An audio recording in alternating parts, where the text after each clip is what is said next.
Miles of aisles and thousands of treasures. The Paris Saint-Ouen Flea Market is one of the most visited sites in France, drawing tourists from around the world. Wait, oh my God, I'm so excited about it. I love it, and it gives me a high. From the most classic and luxurious antiques. A painting like this one sells for 48,000 euros. To all the latest trends.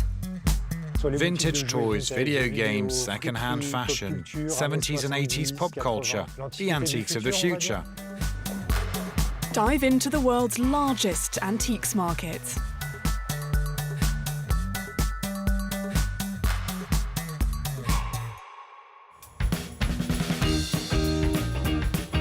Tu vas bien? Comment vas-tu? Super. Ça va? Et toi? Tu vas bien? Ouais, très bien. Okay, Whitney, so don't be shy. Today it's your day. We go everywhere. We take pictures, size, price, dimension, okay? We can put some stuff on hold. We can think about it. We can confirm also. And we'll see at the end of the midday what you want and you don't want. Okay. Okay, open your eyes. Ready? Let's go. Plan. For her 40th birthday, Whitney has treated herself to a trip to Paris. The highlight of her visit, the Saint-Ouen Flea Market. Okay, merci. I am looking for, we call them tchotchkes. And of course, I love furniture, and I have some spaces in mind in my home. And I took measurements before I left, just in case I found something, and just to enjoy myself. This is my dream. Well, I don't speak French, so I really wanted somebody to bargain for me and who knew the flea market as well. I would be lost here by myself. Whitney can count on Riyad Knef. He knows every twist and turn of the market's 12 sections by heart. So now we are in Marché Paul Bert. It's outdoor market. It's linked with Serpette. Serpette is indoor market. Yes, I read about that one. It's a trendy and fancy market. We are going to do the Marché Paul Bert. His job is to guide wealthy clients through a personalised shopping experience. Riyad launched the business 25 years ago. I went to the tourist office and asked where the experts were for buying antiques. They told me there weren't any. And that just floored me. At the time, I wasn't working, and I thought, maybe there's something to do here. Nobody believed in that kind of job, and today I do interior decoration. I've worked for Gwyneth Paltrow. Proper stars, you know. Let's stay here, we'll see the fashion. Next stop, luxury vintage fashion. Oh my. Yeah, this is the best. The second-hand market is booming. Good morning! I would love to try that. Ah bah voilà, parfait. Ouais. C'est très très beau. Ah ouais. She had a discount. Yeah, I got a discount. 3,300 euros. Thank you. Okay, let's focus again on the furniture. When it comes to furniture, the style is sleek and contemporary. Most window displays are minimalist, with just a few pieces on show. But one shop stands out. It's overflowing with objects. We're a bit of a dinosaur, the last of a dying breed, in the old sense of what an antique dealer used to be. My range really is 17th, 18th, 19th century. Salut Benoît. Salut Christian. Quoi de neuf? What's new? Or rather, what's old? Exactly. Look what I found this week. It's interesting. What's interesting is that, watch out, it's heavy, because it's painted on marble. In this 30-year-old institution, a very discerning clientele, knowledgeable in art and history, is on the hunt for one-of-a-kind pieces. It's a small 17th century Flemish cabinet made of ebony. As is often the case with small cabinets, there are little secrets, hidden compartments. But that's not really what makes it rare. What's remarkable is that it was made double-sided to conceal a small oratory on the other side for private prayer. We believe it was probably made in a Protestant country for a Catholic family who didn't want to show their faith openly.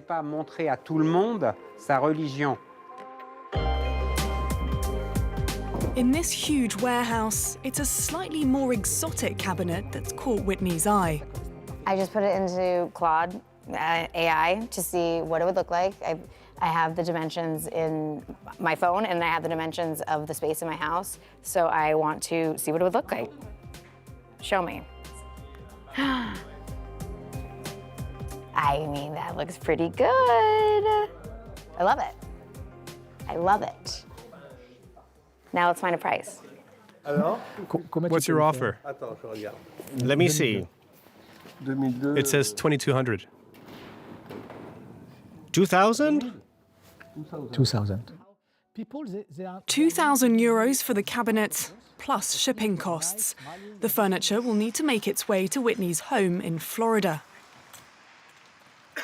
Logistics companies are based right in the heart of the market itself, and they've got their work cut out for them. This is Whitney. Hi. This is Soraya. She's you. the one who takes care of all my shipping. Okay, wonderful. Okay? Some countries at war have become almost impossible to ship to. And as for Antique's #1 destination, the United States, customs duties shot up last year. Any item over 100 years old used to be exempt from tax in the United States. And then Donald Trump decided it would be taxed at 15%. We don't know where we stand. There are forecasts of new taxes and costs, and not being able to plan around a fixed percentage is a little nerve-wracking.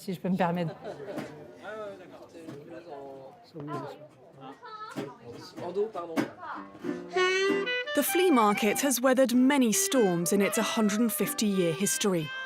It was born in the 19th century with the arrival of ragmen in Saint-Ouen, just north of Paris, after they were driven out of the capital. Their rags were sometimes flea-ridden, hence the name. From the 1920s onwards, the market put down its roots and started taking shape. So we are at the Marché Vernaison. This is the oldest market. Okay. This is the very first market of all the antiques market. And this is the one who kept the atmosphere from the really beginning. This market has more than a century, in fact. The birthplace of the flea market, the Vernaison sector has kept its village feel and down-to-earth spirit. That's it.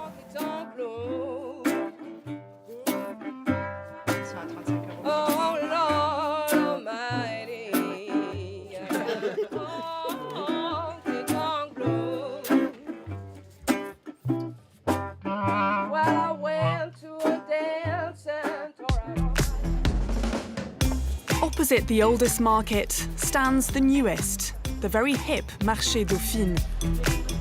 Under a vast glass roof, pop culture takes centre stage. Marché Dauphine is something else entirely. It's one of my favorites too. There's such a variety of things. It's brilliant. On the first floor, there's a video game enthusiast with some extraordinary stuff. I grew up with video games in the 80s, and I found all the pinball machines, the electronic games, everything from my school days. Thomas Musial opened his shop in 2018, riding the wave of the retro gaming phenomenon. Some game consoles now sell for 10 times what they did a decade ago. A few years ago, when you saw old games, you didn't think of them as antiques. Today you do, because there are so many collectors now, and some of the games in the shop are over 50 years old. So yes, they're becoming sought-after collectibles, the antiques of the future. In Europe, a third of toys are bought by adults for themselves. So here we have the Goldorak Shogun from 1979. These are my latest finds of the week, bought from a collector. We've got PSP games. What else have we got? This I have to show you, the legendary VHS tape from an old 90s TV show. Not everyone has a VCR anymore, but collectors do, because VCRs are just as sought after. When the present is unsettling, childhood memories can provide some comfort. For Vlad, a Ukrainian refugee, they carry a particular weight. When I see like Superman or something else, it's when I have 10 years old, watch movies, cartoons, and I happy because now in my country I have war. Another must-see is the vinyl section, home to the largest concentration of record shops in Europe.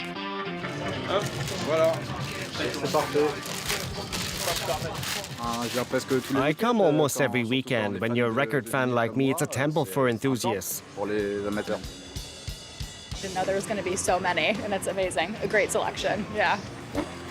Here's a box set of 14 records, original 1985 pressing.